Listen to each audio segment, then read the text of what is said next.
Pagi ini di sebuah ketinggian, saat kita membuka mata, maka sebenarnya kita bisa memaknai apa saja harmoni alam yang menghidupi kita. Sinar matahari, awan pengangkut air, serta panorama bukit dan lembah tempat kita berpijak, secara hakiki harus kita jaga selamanya sebaik mungkin.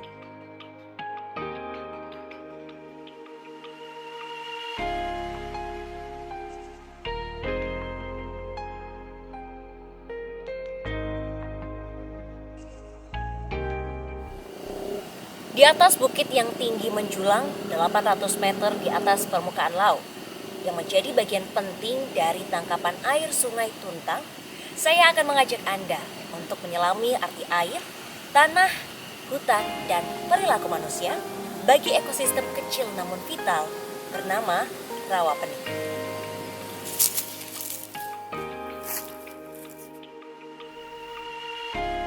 Saya adalah bagian kecil dari kerumunan manusia yang telah berkumpul menyamakan niat dan perjuangan untuk menyelamatkan rawa di jantung Pulau Jawa yang telah sekian lama disiksa oleh sedimentasi, invasi eceng gondok, serta banyak hal lain yang mendera. Dari ketinggian, beberapa anak sungai yang mengarah ke rawa terlihat berwarna keruh. Tanda bahwa hujan yang tercurah semalam mengangkut butiran tanah dari bukit. Erosi yang memprihatinkan. Kemurahan langit, segarnya embun dan hujan memang sebaiknya kita kelola untuk selama mungkin tersimpan di daratan.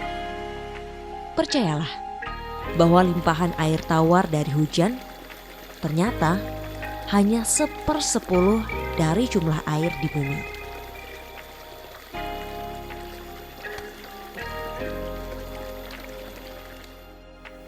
Manusia, makhluk paling cerdas di semesta, semakin hari semakin kesulitan mencukupi kebutuhan air bermutu, baik untuk diri dan harta mereka. Sejak dulu hingga kapanpun, kita akan selalu memerlukan rawa, situ, danau maupun bendungan sebagai tempat penampungan air tawar yang berkelanjutan. Jadi, jumlah dan mutu kehidupan di Rawapening sebagai reservoir alami sangat penting. Ternyata kita bisa membantu merawatnya dari sisi lain, bukan hanya di pinggiran rawa. Kesehatan Rawapening bisa kita dukung dengan selalu menanam tanaman keras di sisi bukit yang mengelilinginya.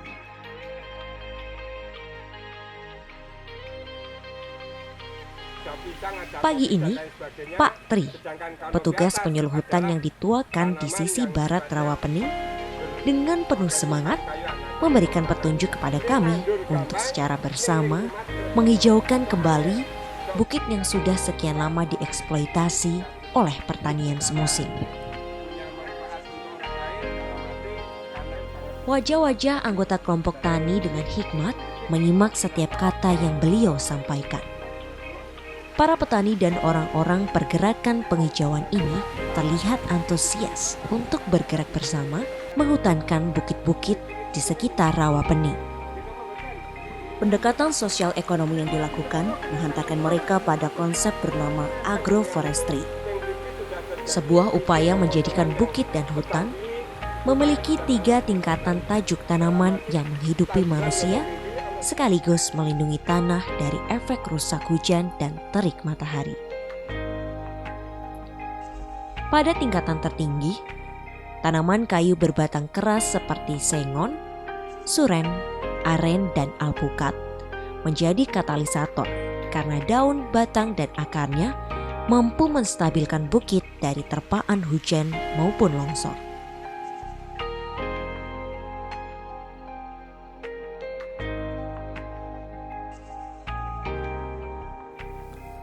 Pada tingkatan kedua, masyarakat bisa membudidayakan tanaman perkebunan seperti kopi, vanili, atau cengkeh.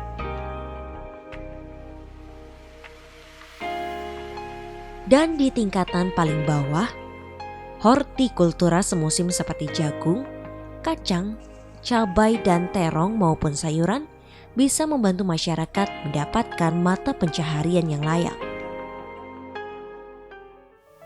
Pagi mulai menghangat. Petunjuk dari sang penyuluh hutan sudah sangat jelas. Jadi, mari kita tanam semua bibit sengon yang sudah disiapkan oleh Balai Pengelolaan Daerah Aliran Sungai dan Hutan Lindung Pemali Jeratun, Kementerian Lingkungan Hidup dan Kehutanan Republik Indonesia.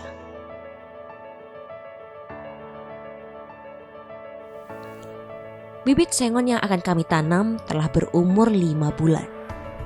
Batang dan akarnya cukup kuat untuk menahan angin kencang yang tiba-tiba berhembus.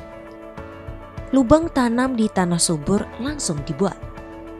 Di sisi depan, saya lihat Bu Sri Handayaningsih, mentor saya dalam pergerakan penyelamatan lingkungan, mencangkul sendiri lubang tanam. Hebat sekali beliau. Dengan sangat cekatan, sengon yang sudah tertancap langsung diikat secara sigap pada tiang penahan. Ini menunjukkan bahwa beliau telah banyak sekali menanam pohon di Indonesia. Saya pun tidak mau ketinggalan. Ini pertama kali saya menanam pohon di puncak bukit. Dengan doa dalam hati, saya berharap pohon ini bisa membantu menyelamatkan bumi. Setidaknya membantu menyehatkan kembali rawa pening.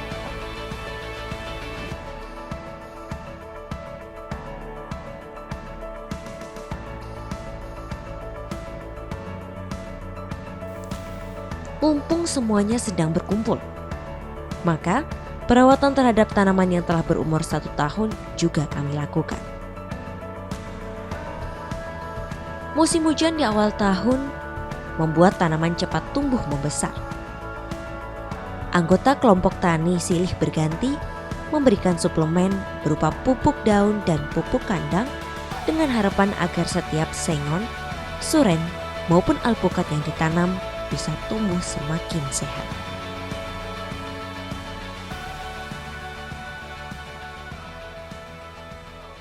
Kelompok tani ini berdiri sejak tahun 1997 dan kami menggarap di arena Bukit Kendil ini. Ya, selama ini kami menanam pohon sekitar 40.000 pohon. Itu terdapat dari pemerintah yang melalui BPDAS di Bukit Kendil ini di atas rawa pening. Ya, 40.000 pohon itu terdiri dari pohon sengon, juga pohon alpukat, juga pohon suren. Pohon sengon atau suren itu bisa kami tebang setelah itu mencapai diameternya 30 cm atau kurang lebih ya juga 5 tahun. Betapa mulia kesabaran bapak-bapak ini untuk menyelamatkan lingkungan. Di sela hiruk pikuk gotong royong warga, saya mencoba beranjak menuju tebing rapuh di sisi bukit yang curam. Tanah latosol yang subur dan gembur ini akan sangat mudah dikikis air. Berpotensi menjadi longsoran jika hujan deras turun. Kalaupun tidak, gerimis kecil pun mampu menjadi penyebab sedimentasi parah di rawa pening. Butuh langkah konkret yang tertata baik agar manusia menjalani hubungan yang sehat dengan alam, dan inilah yang akan saya tanyakan kepada Bu Sri Handayaningsih. Apa yang menjadi keprihatinan dari BPDAS dalam catchment area di rawa pening ini, Bu? Ya, jadi permasalahan di Das Puntang yang menjadi catchment atau hulunya di rawa pening adalah degradasi lahan, Mbak. Kita lihat degradasi lahan di sini itu mengakibatkan erosi dan sedimentasi yang masuk ke waduk rawa pening semakin tahun semakin meningkat, sehingga itu menjadikan fungsi rawa pening itu semakin berkurang. Dan itu semakin dangkal yang kita bisa lihat semakin tahun itu semakin memprihatinkan, sehingga BPDAS dalam hal ini yang mempunyai tupoksi salah satunya untuk memfasilitasi pemerintah daerah termasuk kelompok-kelompok masyarakat yang berada di Kecamatan Banyubiru ini antara lain untuk mengatasi permasalahan degradasi lahan tersebut. Kalau begitu contoh kegiatannya seperti apa, Bu? Ya, sejak tahun 2016 BPDAS HL Pemali Jeratun memberikan program rehabilitasi hutan dan lahan berupa pembuatan agroforestry. Agroforestry itu adalah penanaman tanaman hutan atau tanaman kayu-kayuan dikombinasikan dengan tanaman bawah tegaan berupa tanaman semusim dan tanaman di lantai hutan. Di sini kebetulan kita melaksanakan tahun 2016 seluas 345 hektar, meliputi Kecamatan Banyubiru, Kecamatan Getasan, dan Sumowono. Ketiga kecamatan itu merupakan catchment hulunya Rawapening, Mbak. Dan alhamdulillah animo masyarakat, kelompok masyarakat sangat bagus, dan kita bisa lihat di sini tanamannya cukup bagus pertumbuhannya. Tahun ini menginjak tahun kedua pemeliharaan tahun pertama. Semoga harapan kami dengan agroforestry ini bisa memberikan dampak yang positif untuk mengurangi degradasi lahan, mengurangi sedimentasi dan erosi. Di samping itu memberikan tambahan ekonomi dari hasil kayu-kayuan dan tanaman semusim kepada kelompok tani. Adakah hambatan dari segi sosial dan segi teknis? Ya, sebetulnya kalau untuk di Jawa ini dari aspek sosial ekonomi kelembagaan hampir tidak ada masalah, Mbak. Masyarakat kesadaran cukup tinggi, kami tidak perlu effort yang banyak untuk memberikan partisipasi, menumbuhkan partisipasi untuk melakukan kegiatan tanam menanam. Karena sebetulnya budaya tanam menanam sudah ada di lingkungan mereka sejak zaman dulu. Yang menjadi kendala tentu saja lebih banyak ke masalah teknik atau alam ya. Bisa dilihat di sini barangkali masalah musim. Musim untuk tanaman sengon kadang-kadang ada hama penyakit berupa karat puru atau kutu putih. Itu yang sampai sekarang kita masih berupaya untuk mengatasinya. Kemudian masalah yang lain mungkin masalah regulasi yang terkait dengan pemasaran hasil. Kalau itu memang kadang-kadang kita tidak bisa memprediksi sebelumnya atau bahkan itu terkait dengan parameter faktor-faktor yang lain. Kegembiraan dan buncah semangat masih terasa. Saya beruntung, usai upaya penanaman tanaman keras yang cukup melelahkan ini, saya bisa memanen kacang. Dalam perjalanan menuju sisi timur rawa, saya sempatkan memetik buah kopi organik yang sangat sehat.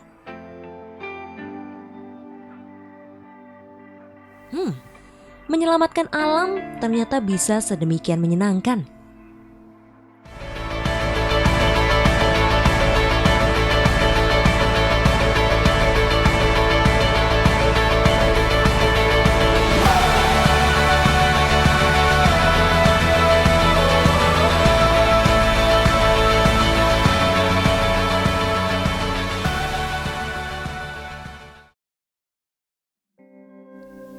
Menanam adalah energi kehidupan.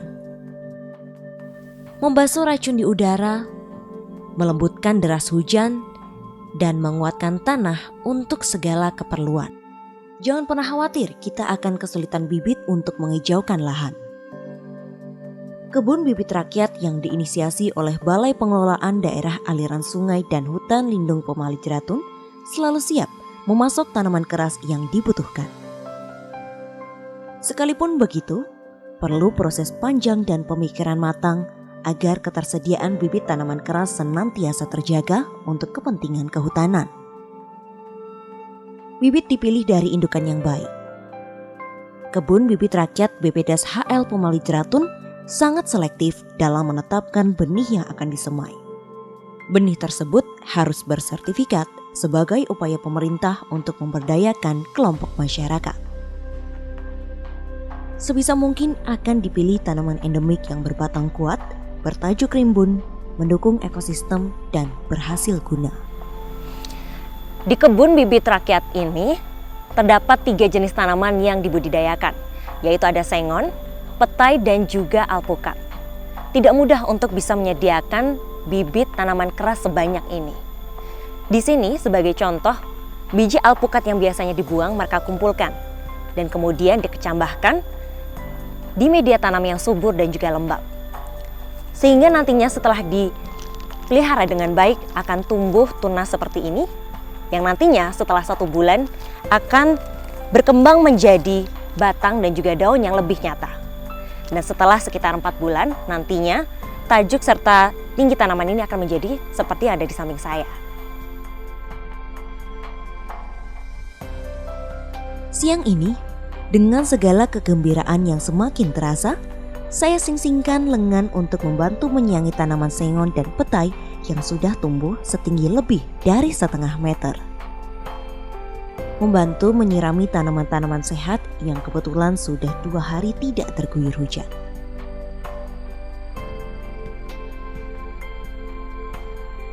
Kebun bibit rakyat secara umum muncul dari prakarsa masyarakat itu sendiri. Pemerintah melalui BPDAS HL Pemali Jeratun Kementerian Lingkungan Hidup dan Kehutanan hanya memberikan insentif senilai kurang lebih 50 juta rupiah kepada kelompok masyarakat yang secara guyup dinilai mampu membangun kebun bibit rakyat untuk menyediakan 30.000 batang tanaman keras untuk ditanam di wilayah sekitar mereka.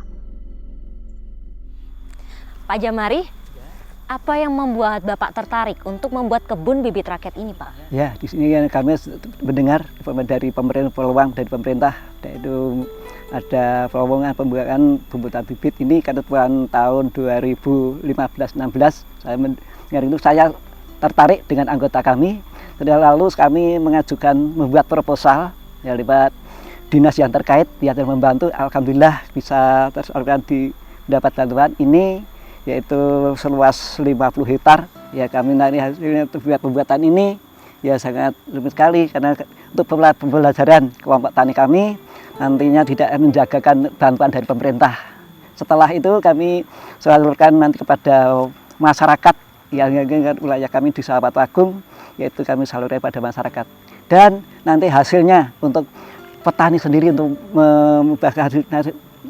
penghasilan petani ini supaya nanti cukup membantu untuk kebutuhan sehari-harinya dan membantu anak sekolah kita. Ya. Kebersamaan anggota kelompok kebun bibit rakyat sangat terasa. Hari ini mereka berencana menanam 100 pohon sengon dan petai di sebuah lereng curam yang sempat dihempas longsor tahun lalu. Menapaki jalan terjal, saya sempat heran. Mengapa kita masih perlu melakukan gerakan penanaman di hutan yang terasa rimbun? Hutan di sekitar Kali Tuntang ini sedemikian kaya. Buah durian kesukaan saya menggantung di sepanjang jalan. Kapulaga yang bernilai ekonomi tinggi bagi dunia gastronomi mengeluarkan biji-biji wangi dengan begitu mudah dan dalam jumlah banyak. Begitu juga salak, pisang, dan pepaya. Tapi tak begitu lama masuk ke dalam bibir hutan, sebuah hamparan tanah tandus menghadang saya. Sangat terasa tempat ini baru saja diguncang longsoran dalam skala yang cukup parah. Kami harus mulai menanam di sini. Cangkul terasa sedikit berat diayunkan di medan gersang. Namun tidak melemahkan kami untuk sebanyak mungkin membuat lubang tanam. Hutan kini semakin terancam karena manusia membutuhkan perluasan lahan dari hari ke hari. Harus diakui, hutan tak lagi dijadikan wilayah yang tak tersentuh godaan ekonomi. Ada fungsi untuk saling mengisi dan melengkapi. Banyak masyarakat di sekitar hutan yang memerlukannya sebagai bagian bagi keperluan mereka mendapatkan rupiah. Sebagai pemangku kepentingan, BPDAS Pemali Jeratun harus bersikap arif dan bijak untuk menjaga hutan sebaik-baiknya pada satu sisi, sekaligus mengizinkannya untuk pemanfaatan lahan yang menguntungkan masyarakat sekitar. Kewenangan yang diberikan oleh negara membuat BPDAS harus pintar menggerakkan hutan yang dimiliki oleh rakyat. Asiknya lagi, hutan yang dikelola rakyat bersama BPDAS Pemali Jeratun di sekitar Rawa Pening menyediakan banyak spesies tanaman yang menjadikannya rimbun namun penuh warna. Lihatlah, Dari atas tajuk durian, beringin, sengon, pisang, kelapa dan bambu petung saling mengisi.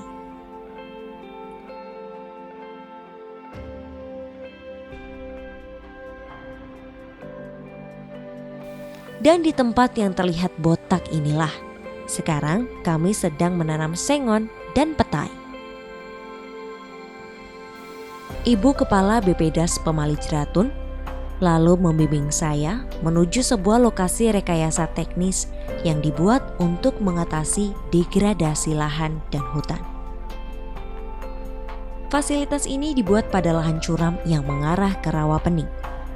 Konstruksinya sederhana, namun fungsional.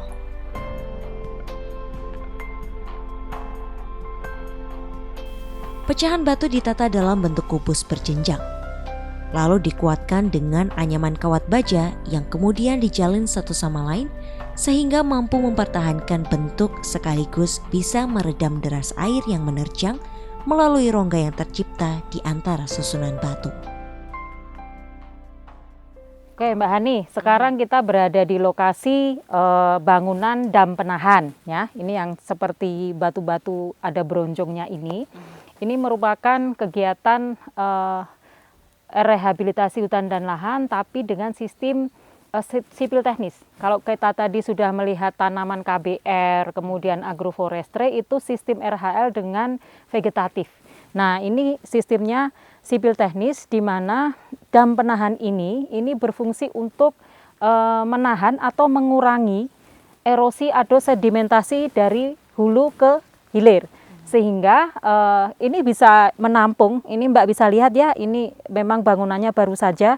Ini nanti bisa menampung sedimen dan erosi dari atas menuju ke bawah. Sehingga aliran air hujan mengalir ke bawah, itu kita harapkan tidak membawa larutan sedimentasi dan erosi yang berlebihan. Nah, ini BPDAS HL Pemali Jeratun bekerja sama dengan kelompok masyarakat sekitar sini membuat dam penahan ini. Mereka semuanya yang membuat di Das Tuntang ini tujuannya untuk itu. Sehingga kita berharap dengan penanganan rehabilitasi hutan dan lahan melalui vegetatif tadi, KBR agroforestry dikombinasikan dengan teknik sipil ini, maka upaya untuk mengurangi laju degradasi lahan, sedimentasi erosi ke waduk rawa pening semakin optimal. Saat hutan sudah mulai kehilangan keseimbangan karena eksplorasi manusia, rekayasa teknis untuk menyelamatkan hilir adalah keharusan. Di tempat ini saya juga melihat pemandangan yang menjijikkan yang menjadi cermin perilaku manusia yang kurang arif. Di tempat yang seperti menjadi saringan bagi kemurnian air di rawa pening nanti, sampah plastik bertebaran di sana-sini. Mulai saat ini, stop! Buang sampah di sembarang tempat.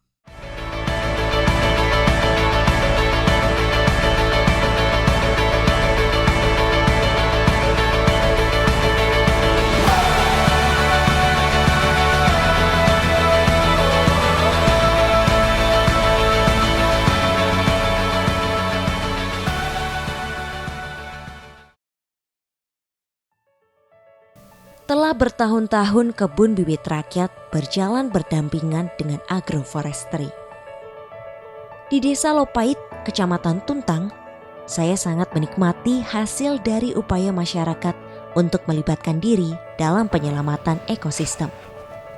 Pada tahun 2013, masyarakat Desa Lopait mulai tergerak untuk membudidayakan kebun bibit rakyat. Hasilnya, pohon sengon yang di sebelah saya ini telah berusia sekitar 4 tahun, sedangkan diameternya telah mencapai 40 hingga 50 cm. Untuk nilai ekonomisnya sendiri bisa mencapai 1,5 hingga 2 juta rupiah. Bayangkan, bila yang ditanam adalah 50.000 pohon. Maka kebun bibit rakyat ini pasti akan mampu memutar roda perekonomian dengan cukup bermakna. Sekeliling rawa pening telah ditanami. Presiden Joko Widodo pun lebih memilih menghijaukan daerah tangkapan air dengan vegetasi. Dari kejauhan, kini rawa pening tampak semakin bersih. Rawa ini sedang dibantu oleh beberapa kementerian, badan, balai dan lembaga untuk menemukan fungsi optimalnya lagi bagi ekosistem. Di sisi rawa masih kita lihat alat berat yang bekerja tiada henti mengendalikan eceng gondok.